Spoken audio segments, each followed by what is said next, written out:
Good morning and welcome to the VSA Morning Miner. I'm Emily O'Donnell and I'm joined by Paul Rankin. Andrew is off on a investor roadshow today, so it's the two of us. Paul, how are you doing? I'm fine, thank you. How are you? It's a nice Friday, a little bit overcast though. Yep.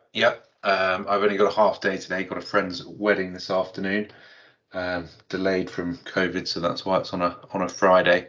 What is out there in the mining space though, Paul? We had the yesterday announcement, for instance, from JSE listed PGM's producer Impala Platinum on their year-end financial results for the year ended 30th of June. Looking really good there. Higher sales volumes, higher prices across the six different platinum group metal elements that they produce in their concentrates. The production was up by 16% to just under 3 million ounces, and the revenue was about $9 billion, which was up by 86%, and gross profit was up by 130% to about $3.7 billion. And the board had also declared a final dividend of 1,200 cents per share, which brought the total dividend for the year to 2,200 cents per share. So just really in a nice place to be here as far as the PGMs are concerned, despite all the social and governance issues around South Africa at the moment. Yeah, obviously a very strong year. What's your outlook for PGMs for the next 6 to 12 months?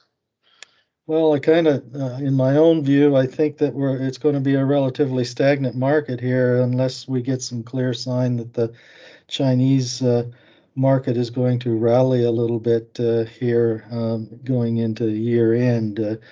With the current prices, I think we see are probably going to be in a trading range here, and then the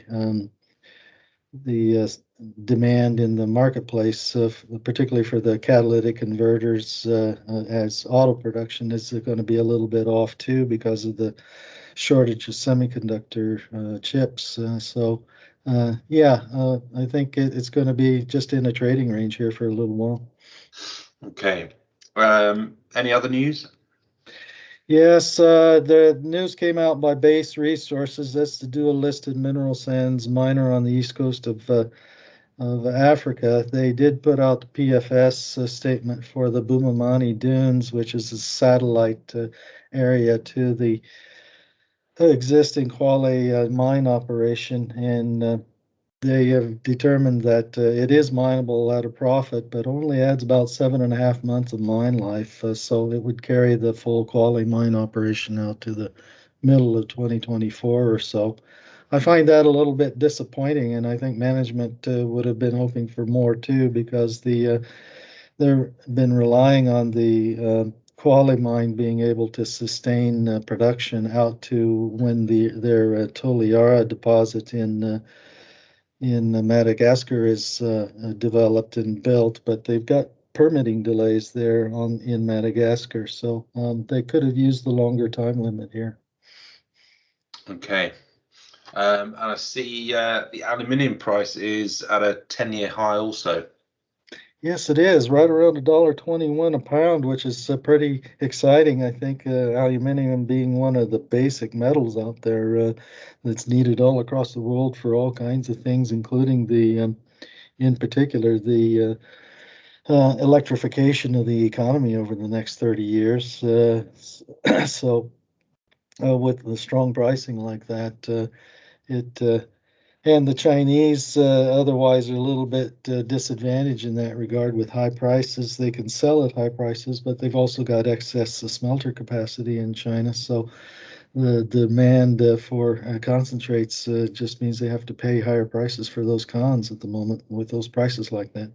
Well, it's not just China. Coca-Cola have been complaining about high aluminium prices as well, impacting their can availability.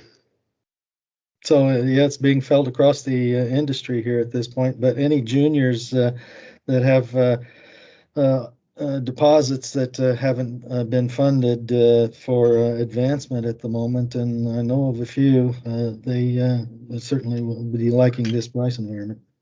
So do you think in 12 months' time we're going to get a resurgence in roadshows for bauxite projects in Guinea? I suspect we will. Other places other places like Australia and other parts of Africa too, I suspect will revive some of those projects as well. Great. Okay, Paul, thanks very much for your thoughts. We'll speak to you next week. Have a good weekend. And see you then.